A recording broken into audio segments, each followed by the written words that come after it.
అప్పట్లో భాష సినిమా వచ్చి రజనీకాంత్ గారినే కాదు మొత్తం ఇండియన్ సినిమానే మొత్తం షేక్ చేసింది ఒక మాఫియా సినిమా. ఆ విధంగా ఓజీ ఉంది. చాలా మందికి ఇది అర్థం కావట్లేదు.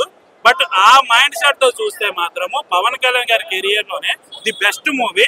పవన్ కళ్యాణ్ గారిని ఏ విధంగా చూపిస్తే బాగుంటది అని చాలా రోజుల నుంచి వెయిట్ చేస్తున్నాం. నిజానికి చెప్పాలంటే బద్రీ తర్వాత ఆ టైప్ ఆఫ్ హీరోయిజం ఉండే సినిమాలు ఏవి లేవు.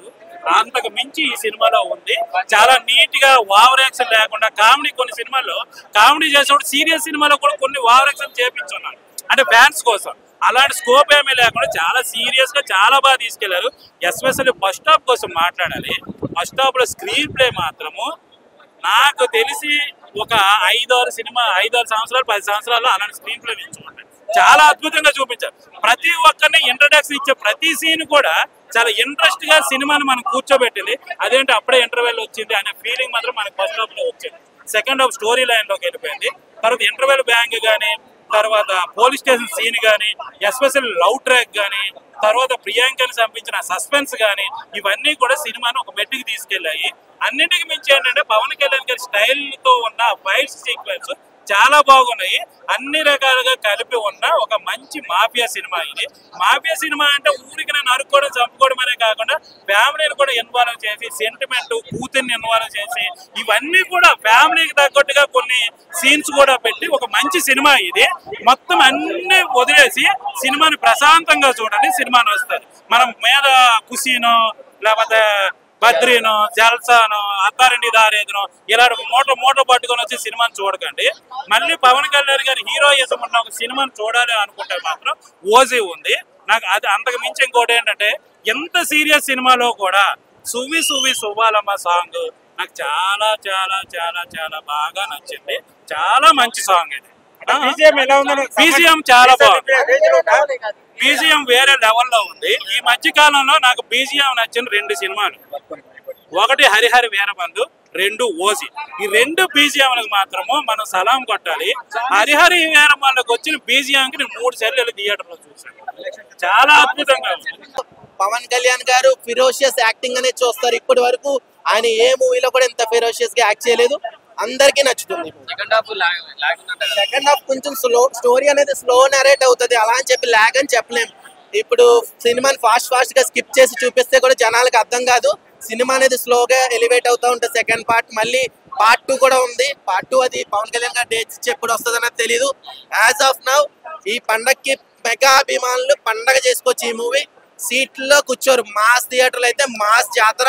నందమూరి తమన్ కాదు, కొనిదెల తమన్ అని చెప్పి స్టోరీ అనేది ఉంది. ఇప్పుడు మనం స్టోరీ ఎక్కువ తెస్తే స్టోరీ ఎక్కువ ఉంది, లాగ్ ఉంది అంటారు. ఎలివేషన్స్ ఇచ్చి హీరోని లేపితే ఎక్కువ ఎలివేషన్స్ ఉన్నాయంటారు. వైలెన్స్ ఉంది కాబట్టి కదా ఏ సర్టిఫికెట్ ఇచ్చింది. జనం కూడా కావాల్సింది ఫైట్, ఊపు, కుర్చీలో కూర్చోకుండా ఎగరాలి. కాబట్టి ఇంక మళ్ళీ పవన్ కళ్యాణ్ గారి సినిమా ఎప్పుడు వస్తుందో తెలియదు. ఈ మూవీగా 5 సంవత్సరాల నుంచి వెయిట్ చేశారు. సో మెగా ఫ్యాన్స్ కి ఒక ఊపు రావాలి. మళ్ళీ జనవరిలో శంకర్ వరప్రసాద్ తో చిరంజీవి గారు వస్తున్నారు. అప్పటి వరకు ఫ్యాన్స్ కి ఓజీ ఒక మైలురాయిగా మిగిలిపోతుంది పవన్ కళ్యాణ్ గారి కెరియర్ లో. 100% ఆ మాట నేను చెప్పక్కర్లేదు. పవన్ కళ్యాణ్ గారు ఆన్ స్టేజ్ చెప్పారు, ఇలాంటి డైరెక్షన్ డిపార్ట్మెంట్ ఉంటే మేబీ నేను పాలిటిక్స్ కూడా వెళ్ళేవాడిని కాదు అని అన్నారు. మంచి వాళ్ళకే రాయలు అన్నట్టు మంచి చేసే వాళ్ళని ఎప్పుడు విమర్శిస్తూ ఉంటారు. పవన్ కళ్యాణ్ గారు ఎంత మంచి చేశారో పొలిటికల్ గా కూడా తెలుసు. కానీ కొంతమంది చూపించుకోరు. ఇప్పుడు చిరంజీవి గారు కానీ పవన్ కళ్యాణ్ గారు కానీ హుద్ టైంలో, కరోనా టైంలో ఎంతో సేవ చేశారు. చిరంజీవి మెగా ఫ్యామిలీ అంటేనే సేవా గుణం. వాళ్ళు సేవ చేసి ఈ చేతితో చేసిన ఇంకో చేతితో తెలియనివారు. అలాంటిది మంచి చేసే వాళ్ళని విమర్శిస్తూ ఉంటారు. మంచి చేయని వాళ్ళు రూపాయి ఖర్చు పెట్టడం, వాళ్ళ వెనకాల తిరిగే వాళ్ళు చాలా మంది ఉంటారు. పవన్ కళ్యాణ్ గారు ఆయన సొంత డబ్బుతో ఎలక్షన్ ముందే ఎంతో చేశారు. ఈ రోజున రోడ్లు వేయించారు. ఆంధ్రప్రదేశ్ లో డిప్యూటీ సీఎం గా చాలా మంచిగా చేస్తున్నారు. ఈ మూవీతో ఫ్యాన్స్ కూడా ఫుల్ఫిల్ అయిపోయింది. ఆయన ఇచ్చిన మాట ఫ్యాన్సే ఆయన దాకా తీసుకొచ్చింది. పొలిటికల్ గా ఈ స్టేజ్ వరకు ఎదిగించారు. కాబట్టి ఎప్పుడు ఒక సినిమాని ఇంకో సినిమాతో కంపేర్ చేసి ఫ్యాన్ వార్ అనేది క్రియేట్ చేయకూడదు. ఈ వ్యక్తికి బావర్చి అంటే ఇష్టం, మీకు ప్యారడైజ్ అంటే ఇష్టం. ప్యారడైజ్ బాగుందని మీరు అంటారు, బావర్చి బాగుందని నేను అంటాను. మన ఇద్దరిలో డిబేట్ ఎప్పుడు తేలుతుంది. అది ఎవరికి నచ్చిందో వాళ్ళు చూడాలి. ఓజీ ఎవరికి నచ్చిందో వాళ్ళు చూస్తారు, పుష్ప ఎవరికి నచ్చిందో వాళ్ళు చూస్తారు. అందరూ ఒకటి, అందరూ మనవాళ్ళే, అందరూ మెగా ఫ్యామిలీయే. మీరు కొట్టుకుని సావకండి. మొన్నే చూసారు అందరూ ఒకటే, అందరూ కలిసిపోయారు. మెగా ఫ్యామిలీ అంటే వేరు కాదు, మెగా అల్లు అందరూ ఒకటే. అందరూ చూడాలి, అందరూ ఆదరించాలి. రేటింగ్ 5కి 4 బ్రో. నేను ఒక మెగా అభిమానిగా దేవరా సినిమా కూడా సూపర్ హిట్ అని చెప్పాను. నా దేవరా రివ్యూని వార్ 2 రివ్యూకి వాడుకున్నారు. 1 ఇయర్ క్రితం ఇచ్చిన రివ్యూని వార్ 2కి. ఇలా ఫ్యాన్ వార్స్ అనేది క్రియేట్ చేయొద్దు. అందరూ బాగుండాలి, అందరి సినిమాలు బాగుండాలి. మెగా అభిమానిగా నేను సంపూర్ణేష్ బాబు గారి సినిమా కూడా చూస్తాను, విష్ణు గారి సినిమా కూడా చూశాను కన్నప్ప. బాగుంటే బాగుందని చెప్తాను, బాగాలేదంటే బాగాలేదని చెప్తాను. యాజ్ ఏ మెగా ఫ్యాన్ గా హరిహర వీరమల్లి కొంచెం ఫ్యాన్స్ డిసప్పాయింట్ చేసింది.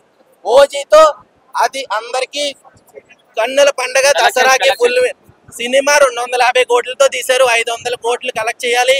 డివివి గారు చాలా ఎంతో కాలం వెయిట్ చేశారు. పవన్ కళ్యాణ్ గారికి తోడుగా నిలబడ్డారు, ఎటువంటి డిసప్పాయింట్మెంట్ లేకుండా. సుజిత్ గారు ఒక ఫ్యాన్ బాయ్ గా, సర్వానంద్ గారు రన్ రాజా రన్ తర్వాత కిరాకున్నది, రక్తం ఏరుడై పారుతుంది, కత్తి తిప్పుతా ఉంటే కస మా పీకలకు తెగుతున్నట్టు అనిపించింది. అంత బాగున్నది, వండర్ఫుల్ మూవీ. అలాగే పాపతో ఉన్న సన్నివేశాలు అయితే ఎమోషన్ గా బాగా కనెక్ట్ అవుతాం విత్ ఫ్యామిలీతో. హీరోయిన్ తో మంచి ఎమోషన్ అంటే మంచి చిన్న లవ్ స్టోరీ పెట్టిన మస్తున్నాయి. మాకు స్టోరీలో అవసరం లేదు, పవన్ అన్న చూస్తే చాలు, ఆయన నడిస్తే చాలు, ఆయన కత్తి తిప్పితే చాలు. ఒక్కసారి జానీ గన్ను పెట్టి తిప్పితే చాలు. ట్రోలర్స్ కి ఎట్లా దిగాలో అట్లా దిగింది. జానీ గన్ను కనబడుతుంది. హైలైట్స్ ఎలివేషన్స్ బాగా అనిపించేస్తాయి. ఎమోషన్ గా కనెక్ట్ అయ్యేది విత్ హీరోయిన్ తో ఉండే సన్నివేశాలు, ఆ చిన్న లవ్ స్టోరీ చాలా బాగా అనిపిస్తుంది, మస్తు అనిపిస్తుంది. ఒక సందర్భంలో ఏడుస్తాం కూడా, ఆమె లెటర్ రాసినప్పుడు ఆ లెటర్ ప్రకాష్ రాజు చదువుతున్నప్పుడు మస్తు అనిపించేస్తుంది. ఎమోషన్ గా మస్తు కనెక్ట్ అవుతాం అనమాట.